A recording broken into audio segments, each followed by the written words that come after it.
Hello friends, berabai fin Constable channel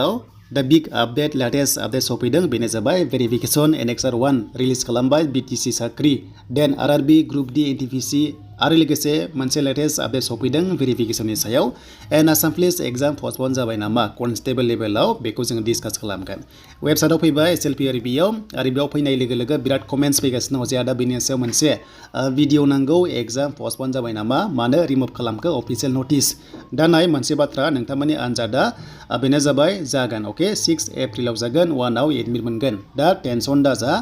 नोंथांमोना मोजां फराय एग्जाम postponed जानाय जायजों खोथा गैया जाबाथ' मोजां फराय मोनबावगोन नाथाय जानायनि चान्स गैया मोजाङै फरायबानो जाबाय जुदि गोदान लेटेस्ट नोटिस फैबा मोनगोन टेनसन गैया नाथाय खायसे गोबां सानदों एग्जाम postponed जागोन नामा थ' बिदि चान्स गैथ'वा दा बे जाबाय सिगांनि नोटिस नोंथांमोना रोखा नुखागोन बेनो जाबाय एडमिट डाउनलड डेटआ स' नोंथांमोना 1 एप्रिलाव मोनगोन एग्जामा 6 एप्रिलाव जागोन दा मोनसे बाथ्रा जायनो पास जादों मोजां फरायबाय था एग्जाम postponeखौ नोंथांमोना खुनु माथा मारिनाङा अके दा जियानो जा बयनिसिमबो अल द बेस्ट थाबाय नेक्स्ट लेभेल साख्रिनि थाखाय आरो अक्ट'बराव साख्रि मोनहैनो हागौ नोंथांमोना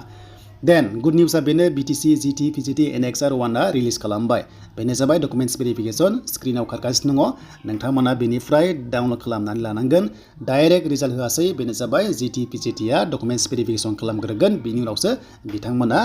रिलिज खालामनो हागौ दा नैबे डाउनलडआव क्लिक खालामनाय लोगो नोंथांमोननि Annexure-1 आ बेनो जाबाय फैगोन अके स' बेनिफ्राय गेजेराव मोनसे बाथ्रा फरेस्टनि रिजाल्ट ग्रेड 4 नि रिजाल्टआ जेबो दासिम आपडेट गैथ'वा जेब्लानो फैगोन चेनेलाव आपडेट मोनगोन दा बे जाबाय रल वाइसआवहाय PGT आ 1 एप्रिलाव जासिगोन आरो लोगोसे GT आ नोंथांमोननिया 22 एप्रिलाव जागोन बड'फा कालचारेल कमप्लेक्स क'क्राझाराव थांनानै दानिया नैबे Annexure-आ बेनो जाबाय नोंथांमोननि PGT एबा GT आ बेयावनो दङ जास्ट नोंथांमोना रल नाम्बारखौ लिरनांगोन नाम फिलआप खालामनांगोन माखासे डिटेल्सखौ सोनांगोन डाटा सोनांगोन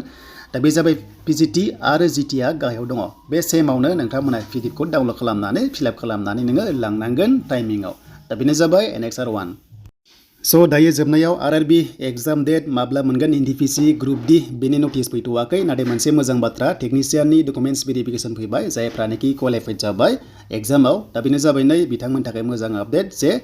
डेट वाइसआव थांनांगोन बेखौ जास्ट नोंथांमोना डाउनलड खालामनो हागोन लिंकआ दङ डिसक्रिप्शनाव आं रेन्डमलि बेयाव होबाय नाथाय NTPC एग्जाम डेट फैथारसिगोन दा बावैनो आरो लोगोसे ग्रुप D फैथारसिगोन एप्रिलनि लास्ट सप्तायाव चान्सआ दङ दा बेखायनो बयबो रेडि जादों जायफ्रानोखि RrB आव साख्रि लानो थांगासिनो दङ एन्ड नेक्स्ट लेभेलाव लेटेस्ट आपडेट मोनगोन नोंथांमोना बर्डार जब इनफो इउटुब चेनेलाव